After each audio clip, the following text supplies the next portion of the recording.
দর্শক আমন্ত্রণ চ্যানেল 24 এর বিশেষ আয়োজন মুখোমুখিতে। আজ আমাদের সাথে অতিথি professor Amit Chakma. Hello sir, welcome to the show. Thank you very much for having me. কতদিন পরে দেশে আসলেন? 3 বছর আগে একবার এসেছিলাম ঢাকা পর্যন্ত।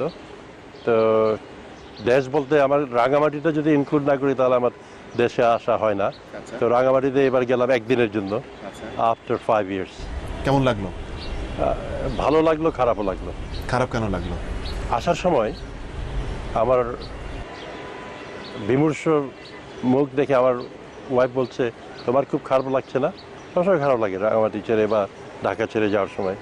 তো ঢাকা ছেড়ে তো প্লেনে করে যায়, রাত্রে কেউ দেখে না, এবং গাড়িতে বসে আছি দুজন। তাহলে তুমি ঠিক ধরেছো আমার খারাপ লাগছে, কিন্তু কেন খারাপ লাগছে সেটা হয়তো ঠিকমতো বুঝতে পারো না। আমার খারাপ লাগছিল রাঙামাটি দিয়ে আসছে পাহাড়গুলো দেখে, খারাপ লাগছিল পাহাড়ের পরিবেশ। একবার আসি কিভাবে পরিবেশ নষ্ট হচ্ছে, এই ধরনের গ্রিন গাছপাতা দেখলাম না, সব ধূসর হয়ে গেছে, ডাস্ট। মাটিতে দেখলাম বেশিরভাগ ডাস্টি সয়েল, যেখানে আগে একটু একটু করে সিপ করে পানি পড়তো পাহাড়ের পাড়ে, ওগুলো হলো ড্রাই। নদী, ছোটো ছোটো নদী যেগুলো ছিল, totally dry. Immediately I could relate to it. ওই যে আনলিমিটেড গাছ কাটা হচ্ছে, যার ফলে পাহাড়ে ডিফরেস্টেশন করে পাহাড়ে আর বৃষ্টির পানি রিটেন করতে পারছে না। তো তখন আর মায়া হলো, আমার হয়তো 5 বছর পর, 10 বছর পর বা 20 বছর পর এ তো মরুভূমির মতো হয়ে যাবে। তো I could then go back to my childhood. ওই পাহাড়গুলি কত সুন্দর ছিল, এখন কি হচ্ছে। স্যার, এই যে শৈশবের প্রশ্নে একটু আসি। আপনার শৈশব কেটেছে রাঙামাটিতে, আপনার একটা বয়স কেটেছে কুমিল্লায় একটা বড় সময়, তারপরে আপনি চলে গেলেন কানাডা। রাঙামাটি থেকে কুমিল্লা, কুমিল্লা থেকে ঢাকা এসছেন, ঢাকা থেকে তারপরে কানাডা চলে গেলেন। তো 4টা জায়গা, এবং 4টা জায়গার মধ্যে ডেফিনেটলি অনেক তফাৎ রয়েছে, অনেক কিছু শেখার হয়েছে। সেই গল্পগুলো যদি আমরা জানি।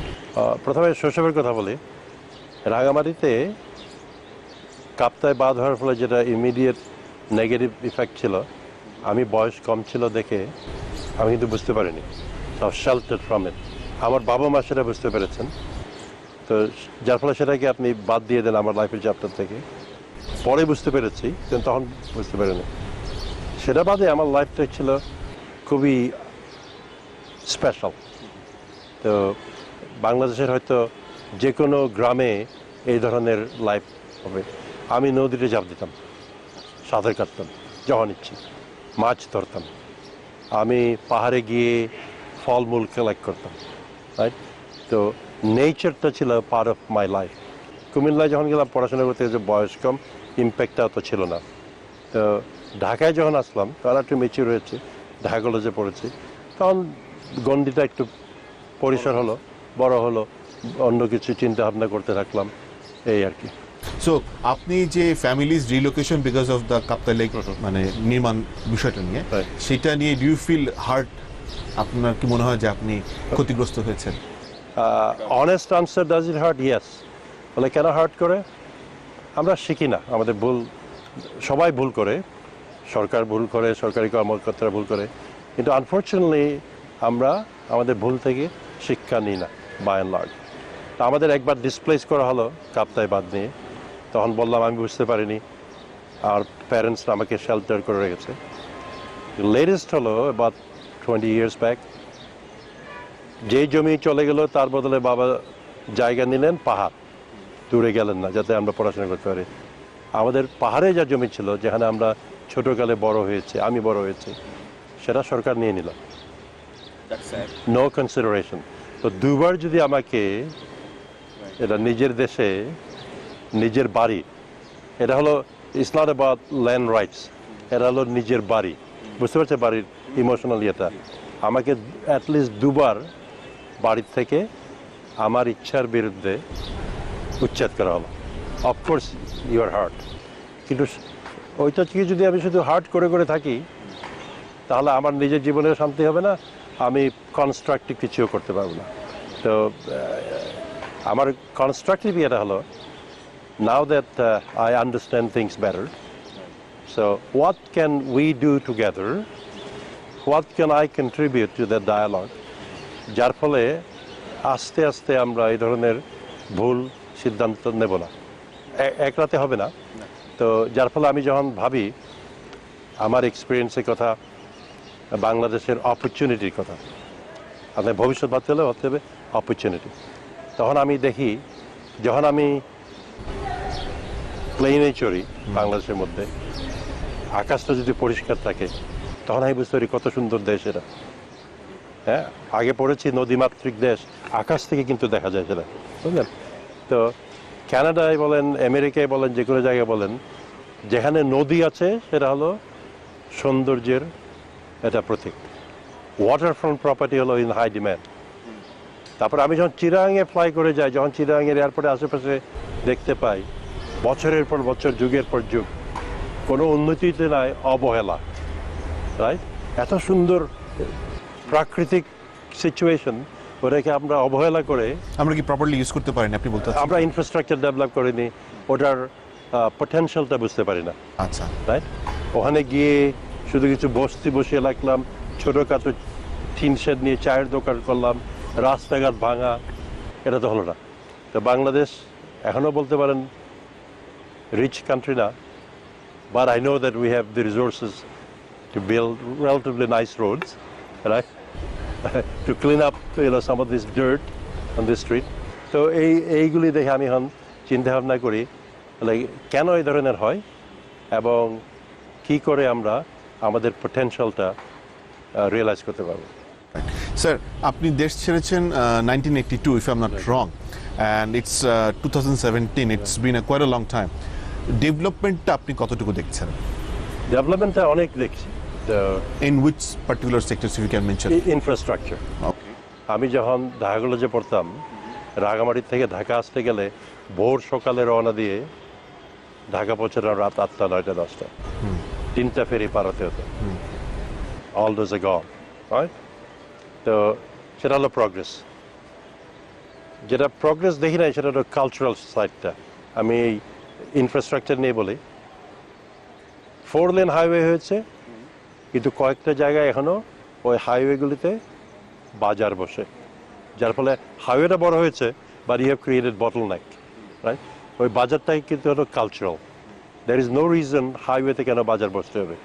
হাইওয়ের পাশেই মডেস্ট ইয়েতে টিন শেড করে you can create those stalls, right? যার ফলে ট্রাফিক জানতে হবে না। তো সেটা হলো কালচারাল প্রগ্রেস। যেটা আরও খারাপ হয়েছে, লোকে ট্রাফিক আইন মানে না। রাস্তা বড় হয়েছে, ইনফ্রাস্ট্রাকচার ইমপ্রুভ হয়েছে, আগে যেখানে 2.5 ঘন্টা লাগতো এখন সেটা 5 ঘন্টা লাগলো, বুঝলেন? ওটা হলো partly infrastructure, partly cultural. Sir, আলোচনার এই পর্যায়ে আমরা একটা বিরতি যাচ্ছি। দর্শক, আমরা আলোচনার এই পর্যায়ে একটা বিরতি যাচ্ছি। কথা বলছিলাম প্রফেসর অমিত চাকমার সাথে, তার শৈশব নিয়ে, তার বেড়ে ওঠার জায়গাগুলো নিয়ে। আমরা আলোচনার এই পর্যায়ে একটা বিরতি নিচ্ছি, ফিরছি একটু পরে, সাথে থাকুন।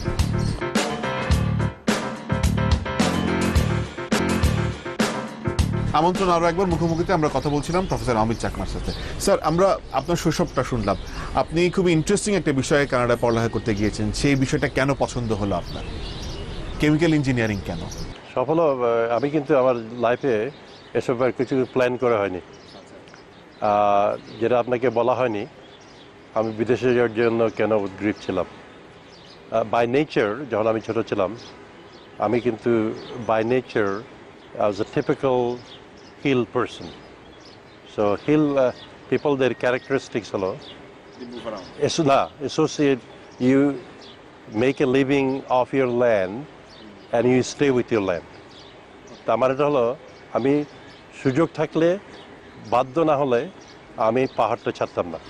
আচ্ছা, আমি যখন বিদেশে যাওয়ার জন্য স্কলারশিপ খুঁজছিলাম, আমার প্রথম স্কলারশিপ ছিল ইন্ডিয়া গিয়ে ফরেস্ট্রি পড়া। বুঝতে পারছে কানেকশনটা? এসে আমি পাহাড়ে চাকরি করব। বাকিগুলো হয়েছে বাই অ্যাক্সিডেন্ট। ওই সময় 82-র কথা যখন বলছিলেন, তখন হিলটেক্সে প্রচণ্ড গোলযোগ, ইনসার্জেন্সি ছিল। Government decided to take military action, at least বাইরের থেকে যা দেখে বোঝা গেল। I felt unsafe, my parents felt unsafe. বলে, why do you feel unsafe? আমার বাবা ছিলেন জুনিয়র অফিসার, আমি ঢাকা কলেজে ইন্টারমিডিয়েট পরীক্ষা দিচ্ছিলাম। বাবা স্পেশাল মেসেঞ্জার পাঠালো, স্পেশাল মেসেঞ্জার মানে আমাদের প্রতিবেশী একজনকে, বলে তুমি যাও আমার ছেলেকে বলো যাতে ও ঢাকার থেকে আর না ফিরে এখন, until further notice. So you've been forced to leave. So not, I wouldn't say forced to live, Forced to leave because of your motivated. security. Motivated. Motivated. তখন আমি স্কলারশিপ অ্যাপ্লাই করতে থাকলাম। সো আই গট ফিউ, আমার পড়াশোনা মোটামুটি ভালো ছিল, so I manage to get few. লাস্টের চয়েসটা ছিল রাশিয়ায় যাব না আলজেরিয়ায় যাব, I choice to go to Algeria. ওভাবেই গেলাম আর কি।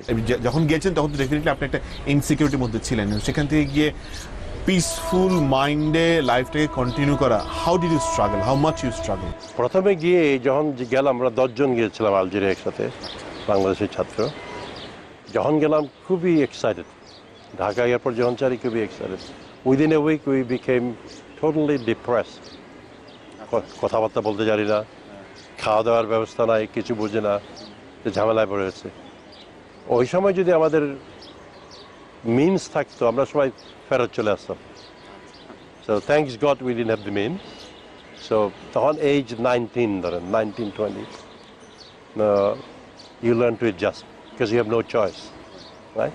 আমার পাহাড়ে ফিরে যাওয়াটা বাংলাদেশে থেকে, তখন ওই সময়ের কথা বলছি, এটি যে পাহাড়ে ফিরে গিয়ে সুন্দর জীবিকা যাপন করাটা সন্দেহের মধ্যে ছিল। আমি ধরে নিয়েছিলাম দ্যাটস নট পসিবল, অথবা risk is very high.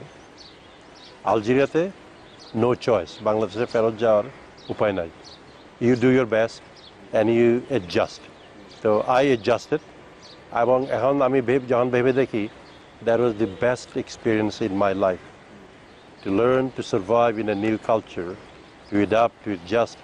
It made me very resilient. I think I can fit in comfortably in any country, in any culture.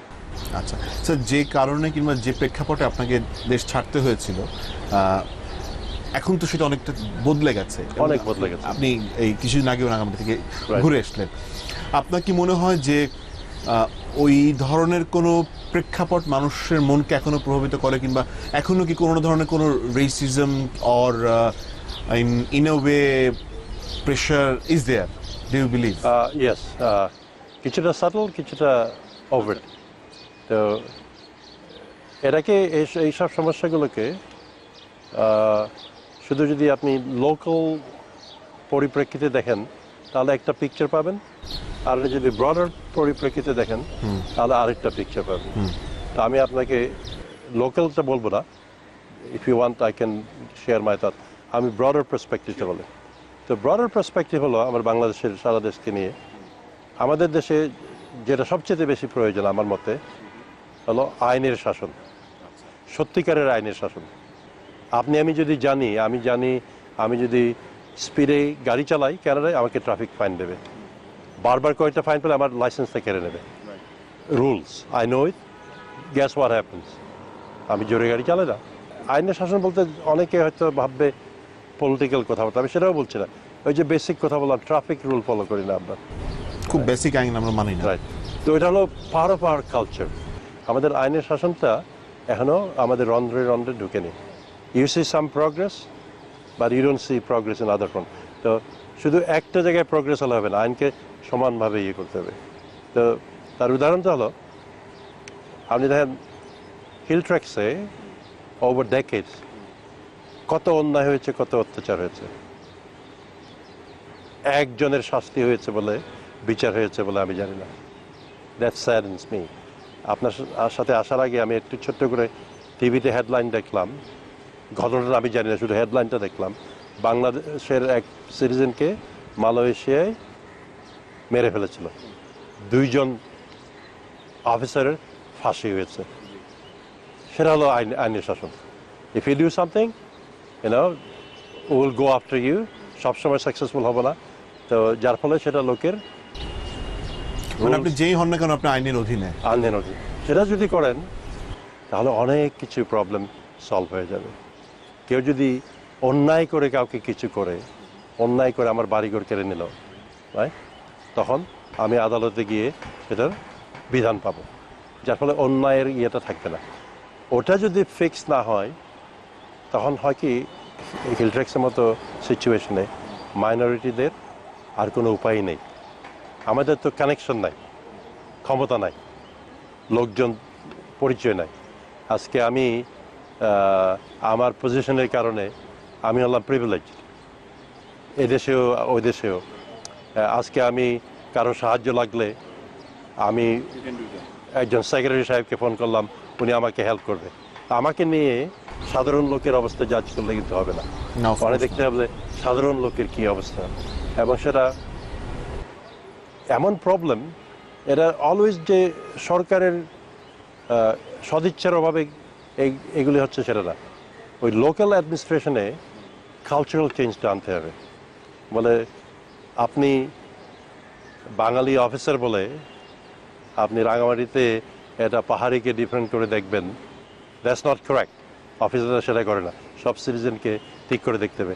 বা আমি পাহাড়ি অফিসার বলে আমি নর্থ বেঙ্গলে গিয়ে আমি বাঙালি সিটিজেনদের অন্য চোখে দেখবো, সেটা তো হবে না। তো আমার বেলায় এখন আনি, আমার ইউনিভার্সিটিতে, আমি তো বাংলাদেশি, কানাডায় আমার জন্ম হয় নাই, রাইট? কিন্তু আমার ইউনিভার্সিটিতে 100-র বেশি দেশের ছাত্রছাত্রী। তো আমি যদি ওদেরকে এক চোখে না দেখি, তাহলে তো আমি আমার কাজটা করছি না। No, you have to be equal. So same thing applies, I think. তো সেটাই হলো প্রবলেমটা। So yes, there is discrimination, I have seen it myself. দর্শক, সময় হলো আরো একটা বিরতির সাথে থাকুন, ফিরছি একটু পরে।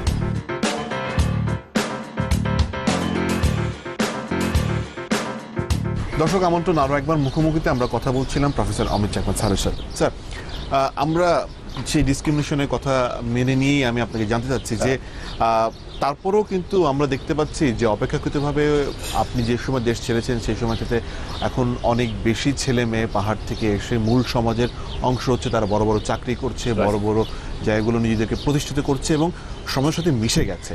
তো আমরা বিশ্বাস করতে চাই যে হয়তো বা কোনো একটা সময় এই পার্থক্যটা ঘটে যাবে।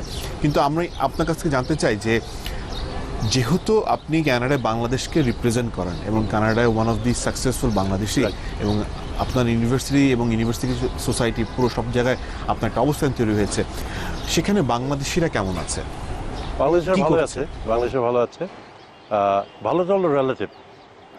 তো যারা ধরেন এখান থেকে ভালো চাকরি বাকরি ব্যবসা ছেড়ে চলে গেছেন মিড 50s, লেট 50s, তো তারা হয়তো সেটা ভালো ফিল করছেন না।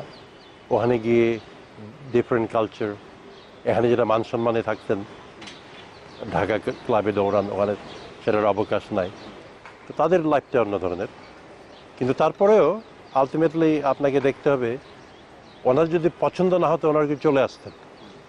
ওনারা হয়তো কমপ্লেন করবেন এটা সেটা, কিন্তু থেকে যান। কেন থেকে যান? প্রাইমারি হলো ছেলে মেয়েদের জন্য। যারা ইয়াং, যারা বাংলাদেশি, ওই যে ফ্যামিলি গেছে তাদের ছেলে মেয়ে, নতুন প্রজন্ম, দে আর ডুইং ভেরি ওয়েল।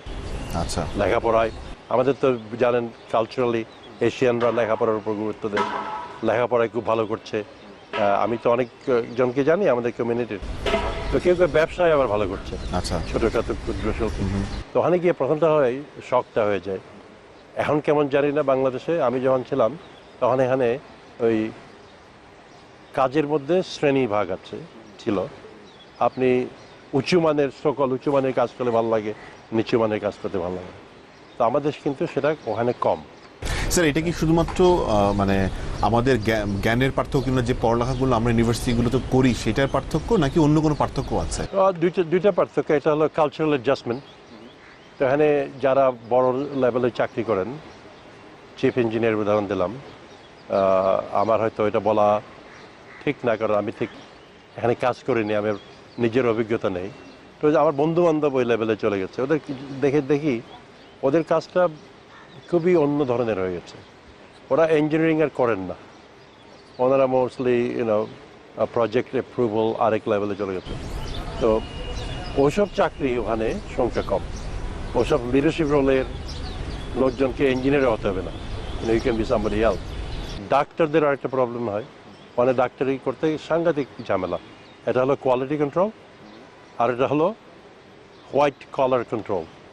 ডাক্তারের প্রফেশনরা এমন নিয়ে, এটা তো লাইফ ডেথ ইস্যু নিয়ে, ওদের কিন্তু সেলফ রেগুলেটেড প্রফেশন। ওরা ডিসাইড করে কে প্র্যাকটিস করতে পারবে, কে পারবে না। আচ্ছা, তো ওরা ব্যারিয়ার সৃষ্টি করে। যাতে অন্যরা ঢুকতে না পারে। সাপ্লাই বেশি হলে ডিমান্ড কমে যাবে, ইনকাম কমে যাবে। তো অন ব্যালেন্স আপনার যেটা প্রশ্নটা, আমার মতে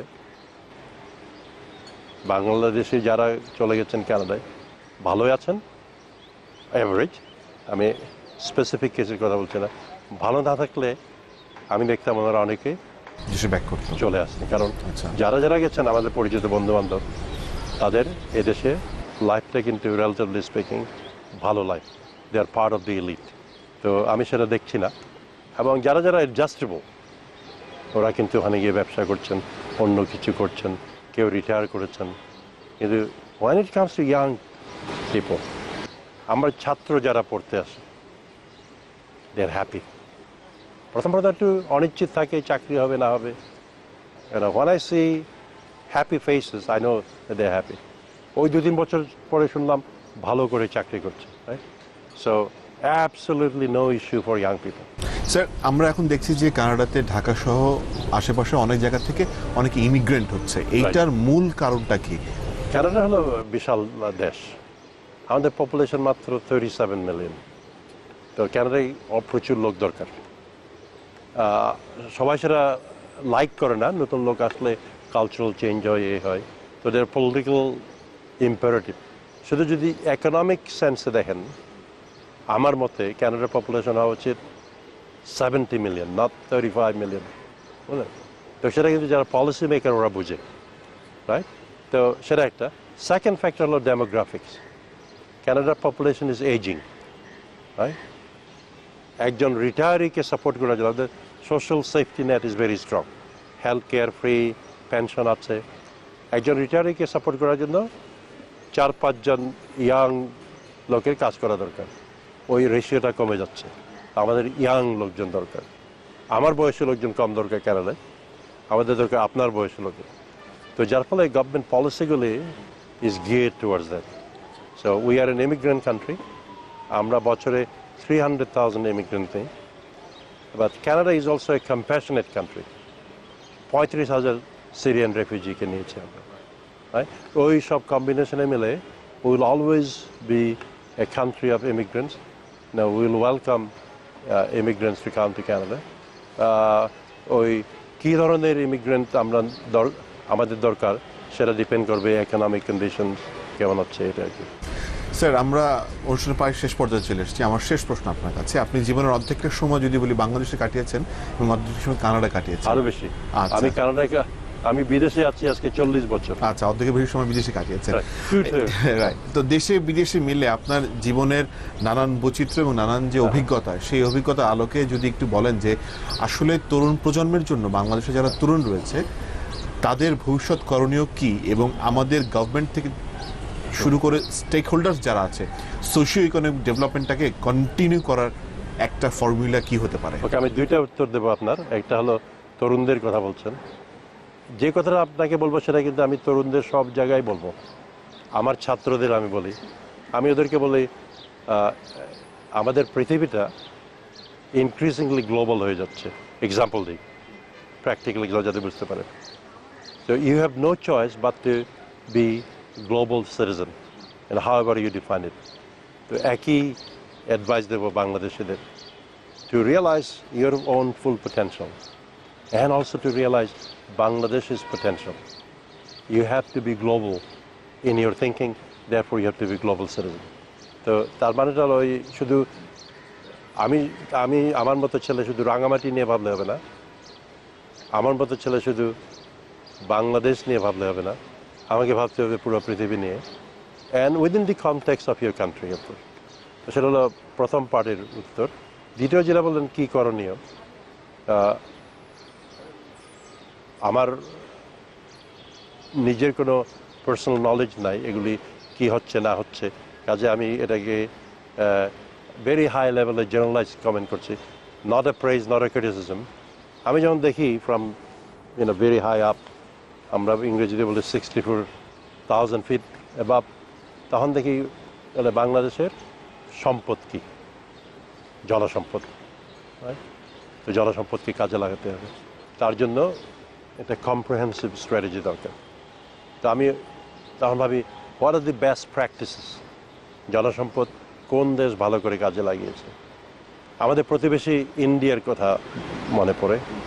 এক সময় ছিল 80s সময়, তখন আইটি বুম হয়নি। এটা কোম্পানি ছিল ইঞ্জিনিয়ার্স ইন্ডিয়া লিমিটেড। ইন্ডিয়ায় ভালো ভালো ইঞ্জিনিয়ারিং স্কুল আছে, আইআইটি। ওদের ইঞ্জিনিয়াররা গিয়ে আলজেরিয়ায় প্রজেক্ট করছে, আরেক জায়গায় প্রজেক্ট করছে, ইঞ্জিনিয়ারিং এক্সপার্টিসটা নিয়ে যাচ্ছে। That's a very attractive model.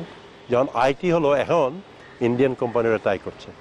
আমাদের বাংলাদেশের জনশক্তি আছে, ভালো ইউনিভার্সিটি যদি আমরা করতে পারি, ভালো কলেজ, ভোকেশনাল ইনস্টিটিউট, আমরা কেন সেটা পারবো না? রাইট? তো সে জনশক্তিটা ইয়ে করতে হবে। তো সেকেন্ডটা হলো ওই প্রাকৃতিক সৌন্দর্য, ট্যুরিজম। আমাদের তো প্রাকৃতিক সম্পদ কম, যা আছে নাম্বার ওয়ান যেগুলি আছে ওগুলিকে প্রোটেক্ট করতে হবে। ওই সুন্দরবনে গাছ কাটা, হিলট্রেক্সে গাছ কাটা বন্ধ করতে হবে। আচ্ছা, আপনাকে যদিও আমি বলেছি আমার মনের কান্নার কথা পাহাড় দেখে, there is a glimmer of hope. আপনি গেছেন রাঙামাটি কোনোদিন? যেই আমি বেতবুনিয়াতে আসলাম, রাবার বাগান দেখলাম, রাবার বাগান ইজ গ্রিন, বুঝলেন? ইমিডিয়েটলি আমার মাথায় ক্লিক করলো, দেয়ার ইজ এ সলিউশন। কেন রাবার বাগান গ্রিন? এটা গভর্নমেন্ট কন্ট্রোল করে তো, অনেক তো আনকন্ট্রোল কাটা হচ্ছে না। না, So we need to turn the entire hills, not only of Chittagong Hill Treks, Sundarban, into rubber bagan type of project, national project. তা আমার এক্সপিরিয়েন্স হলো ওই এরিয়াতে, সেজন্য এটা বললাম নর্থ বেঙ্গলে ওই ধরনের থাকতে হবে। আমাদের প্রাকৃতিক সম্পদটাকে প্রোটেক্ট করতে হবে। নদীগুলি, হ্যাঁ, আমরা রাস্তাগুলিকে সুন্দর করছি, নদীগুলিকে সুন্দর করবো না কেন? ড্রাইজিং করে দুই পারে ডেভেলপমেন্ট, তো সেটা ন্যাচারাল রিসোর্সেস আমাদের হলো ন্যাচারাল বিউটি আর জনশক্তি। ওই দুটাকে যদি আমরা ভালো করে মানে কাজে লাগাতে পারি, will have very good future. তো জনশক্তি কাজে লাগানোর ইয়েটা বলি, আমরা শুরু করেছি প্রিমিটিভ লেভেলে, আর্লি স্টেজে with success, garments factory. Garments factory আমরা জানি যখন আমাদের আয় বাড়তে থাকবে, যেটা চায়নার হয়েছে, হংকংয়ের হয়েছে, এক সময় এটা সাস্টেন করা যাবে না। কত বছর লাগবে আমি জানি না। তখন আমাদের চিন্তা করতে হবে ভ্যালু অ্যাড কী করবো, হয়। তারপরে গার্মেন্টস ফ্যাক্টরি আরও সাস্টেন করা যাবে না যদি না আমরা আমাদের লেবার স্ট্যান্ডার্ড ইমপ্রুভ করি। কনজিউমার বয়কটটা যদি শুরু হয়ে যায়, আমাদের garments industry is very vulnerable. কোম্পানিরা কিন্তু ওদের উপর নির্ভর করলে, ওদের কাজ হলো আনফর্চুনেটলি প্রফিট ম্যাক্সিমাইজ করা, which I don't support. They should make profit, but not at the expense of other things. Economic progress হতে হলে লেবার মার্কেটের ইমপ্রুভ করতে হবে। তারপরে এই যে আপনার ইয়ে হয়ে গেল, আমি রাঙামাটি যাচ্ছি, চিরাং থেকে ফেরত আসার অবস্থা, স্ট্রাইক। যা দেখলাম অরাজকতা, মোড়ে মোড়ে ইট পাটকেল। কানাডায় আমি যদি একটা ইট পাটকেল মারি, I'll go to jail, সবাই জানে। There's no ifs and buts about it. So we can't have this, lawlessness, to ruin our prospect. Sir, আপনাকে অসংখ্য ধন্যবাদ আমাদেরকে অল্প সময়ের মধ্যে সময় দেওয়ার জন্য। আপনার অভিজ্ঞতা থেকে আমরা অনেক কিছু শিখলাম। অবশ্যই আপনি আবার দেশে ফেরত আসবেন এবং আমি বিশ্বাস করি যে তরুণদের জন্য অনেক কিছু করবেন হয়তো। অবশ্যই। Thank you very much for your interest. কথা বলে খুব ভালো লাগলো। দর্শক, আমরা কথা বলছিলাম প্রফেসর অমিত চাকমার সাথে। আমরা শুনছিলাম তার অতীতের অভিজ্ঞতা এবং বাংলাদেশের ভবিষ্যৎ পরিকল্পনার কথা। দেখা হবে আগামী কোনো পর্বে অন্য কোনো অতিথির সাথে। ততক্ষণ পর্যন্ত সুস্থ থাকুন, নিরাপদে থাকুন।